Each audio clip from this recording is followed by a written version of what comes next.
اور خبر یہ ہے کہ لاہور شاہدرہ ٹاؤن میں 3 بھائیوں کے قتل کے کیس میں اہم پیش رفت سامنے آئی ہے۔ واقعے میں مبینہ طور پر ملوث خاتون سمیت 3 ملزمان کو حراست میں لے لیا گیا۔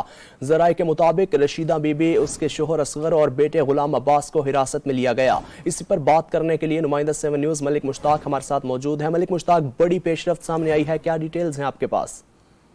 جی بالکل، 2 دن قبل شاہدرہ ٹاؤن کا یہ واقعہ ہے کہ 3 سگے بھائیوں کو قتل کر دیا گیا تھا۔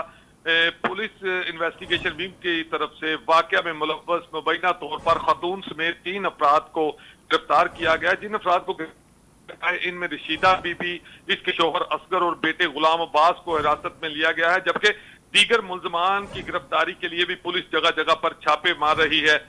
اصل میں جو کہانی سامنے آئی ہے اس کے مطابق، انویسٹیگیشن ونگ کے مطابق، مقتول کے گھر آئے مہمان کی گاڑی پر بیٹھنے سے جھگڑا شروع ہوا تھا اور خاتون نے اشتعال دے کر فوری طور پر اپنے رشتہ داروں کو فون کر کے بلایا، جس کی وجہ سے وہاں پر فائرنگ شروع ہوئی، جس کے نتیجے میں 3 سگے بھائی موقع پر ہی ہلاک ہو گئے۔ اہم بات یہ ہے کہ رشیدہ بی بی کے شوہر اصغر علی کو جو گرفتار کیا گیا تو یہ وہی اصغر علی ہے جس سے دوران فائرنگ اصغر علی جو... ٹھیک ہے ملک مشتاق، آپ تمام تر صورتحال سے متعلق اپڈیٹ کر رہے تھے، آپ کا بہت شکریہ۔